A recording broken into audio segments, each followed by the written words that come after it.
Hello, everyone, and welcome to another edition of Meet a Mentalist. I'm here today with Mia Liang. Mia. Hey y'all. All right, Mia. Good to see you again. It's going to be. I'm excited to get to know you and a little bit today. We're going to jump right in if that's cool with you. Yeah, sounds great. Awesome. So, Mia, tell me about what's family look like for you? Yeah, so I am currently living by myself, so it's me and my two cats. We're having a great time, but I am one of five kids, and we're all living in the same area, so I'm very close to my immediate family, but don't have necessarily like kids or a spouse or anything of my own. Sure, but you do have a couple of fur babies. It sounds like. What are your cats' names? Their names are Mark and Morty, or Marcus and Mordecai, Stinky and Chunky, whatever I'm feeling like calling them at that point in time. Sure. So they have real names, but then they also have a host of nicknames. Yeah. Yes. And I don't think they know any of them, so I can really call them whatever because they're cats. So it's not like Yeah. they're did. Yeah, I've heard cats don't answer to much. They kind of beat to their own drum. Yeah, which I respect. I respect it for sure. Okay, really good, really good. So you mentioned you're one of five siblings and you're all in the same area. Where do you live? I live in the Kansas City metro area. Kansas City, Missouri, I think officially then. Kansas City, Kansas, actually. Ooh, you're on the Kansas side of the river. Yep. Yep. Okay. Kansas City, Kansas, and big family. Everybody in the greater area. Yeah. We've all moved around a bit, but we all came back here eventually. I think we're gonna stick around for at least the next couple of years, see where the wind blows us. Very good. Yes. We were talking about that before we started recording. You've been all over the place between Florida and Colorado and Kansas. So sounds like sticking around with family in Kansas City at the moment. Yeah, for sure. Very good. What do you do for the agency? I am a senior SEM specialist here. So I work with our clients on both the SEO, so the search engine optimization, as well as the paid portion of things. Whenever I talk to someone that doesn't know marketing, I tell them I make people show up wherever they want to show up to the people they should show up to. So whoever they want to be seen in front of, I try to make them show up.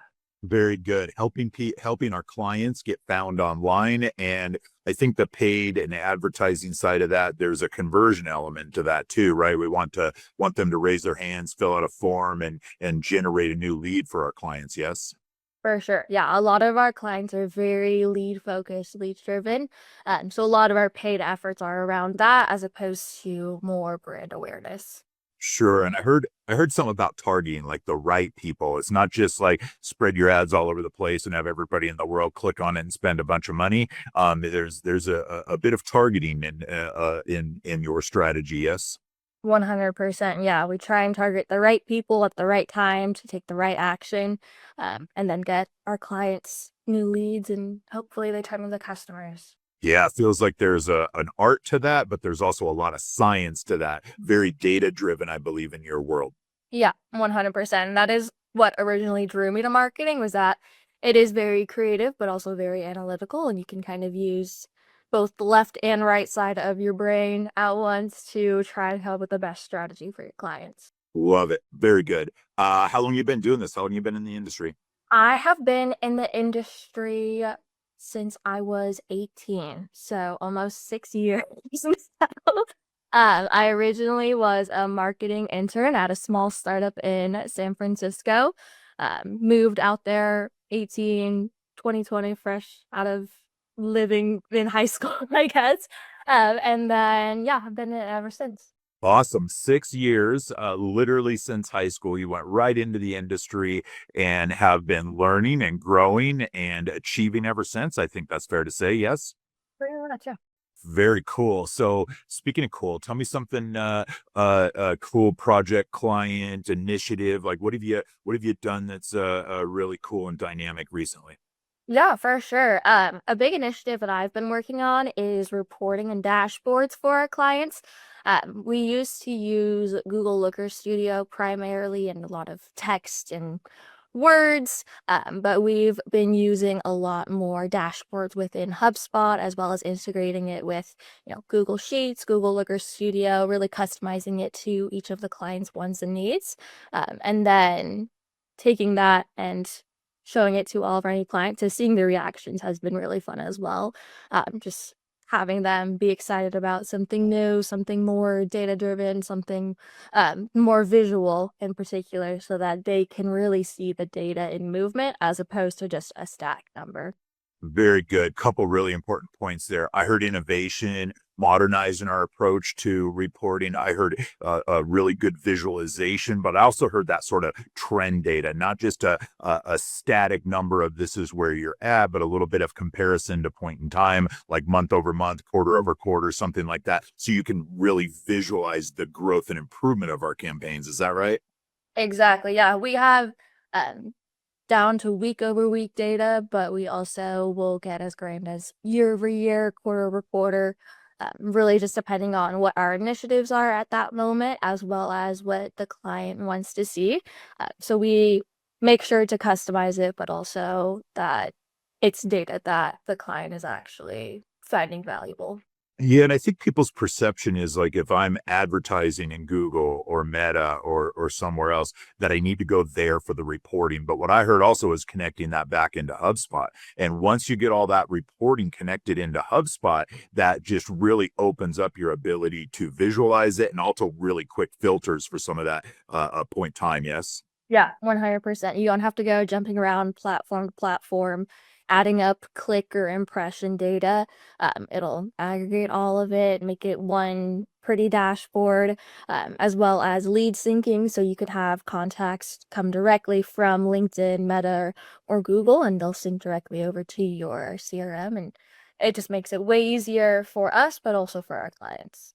Yeah, that is awesome. And I think that's probably I don't think that everybody understands the power of HubSpot and aggregating that data, displaying that data, filtering it and be able to distribute it really seamlessly. I think that that speaks to the power of HubSpot. I think a lot of people perceive HubSpot to be CRM or sales or service or marketing, but when you're doing omni channel multi-touch campaigns like we do, and you really own that SEM piece of it to be able to feed all of that data into one place along with all the other marketing reporting we do has got to be a benefit to the client. Yeah. Yeah, for sure. And you can get super granular with our data, uh, even just from a paid perspective, but having the paid specific dashboard and then taking that information and bringing it into our more general inbound dashboards as well. So everything's connected, but we're able to niche down when needed. Love it. Really good. Maybe a little technical for some folks, but maybe a little spiritual for others. All right, let's switch gears a little bit. What about fun? What does Mia do when she just wants to go have some fun? What are hobbies, interests, what you do in your free time? Yeah, so unlike the majority of the people at Instrumental Group, I'm not a big skier. I'm not a super big hiker. I like to read. I like to like chill with my cats. I like to hang out with my friends and my family. I'm not super active, unfortunately, due to some health issues, but in general, if I can hang out with some fun people and have a fun time, or hang out with myself and have a good book. Like, whatever I feel like doing, I'll do it. I love that. First of all, good call out. It feels like everybody's like, man, if you're not shredding in the mountains, you can't fit in here. Yeah. I'm with you. I'm not into skiing and snowboarding either, but we are definitely in the minority. I did hear basically like hanging out with friends and family, very important to you. I don't think you have to go on adventures every weekend to lead a very fulfilled life. And it sounds like you get a lot of fulfillment and energy from some personal time, maybe with a good book, learning, entertainment, stuff like that. But just hanging out with people you really enjoy being around seems to fill your cup. Is that fair? For sure, for sure. And even doing stuff by myself as well. I think in March, I went to like 3 or 4 concerts by myself. Just good music, good vibes. I like to be able to find good people around me, whether that be that night at the concert or, friends I've had for years, family that's always been in my life, as long as I've got good people around me that I'm having a good time. I love that, Mia. That's fantastic.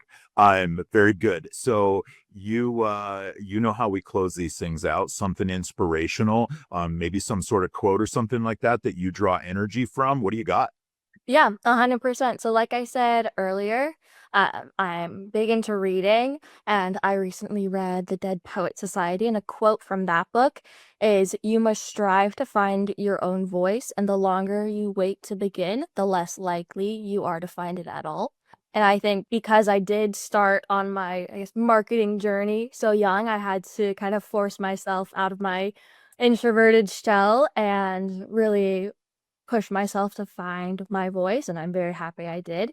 And, still working on it to this day, but I think it's a work in progress for everyone. And that quote just really hits home in that sense. Yeah, I can see how a phenom like yourself, who just comes into the marketplace at such a young age and just starts striving and achieving and learning and growing, all the things that I would absolutely use to describe you.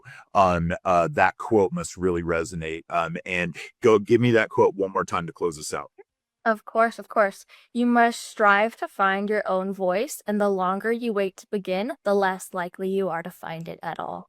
I love it. Mia, I think you are a perfect example of that. I love your voice. I love your contribution in this agency. You're a super valuable piece of the team. And I know how much everyone loves working with you, clients, teammates. Like you're just such an engaging young person, such a bright mind. Love your effort, love your intensity. Thank you so much for joining today. Of course. Thank you so much for having me. You bet. All right. Goodbye, everyone.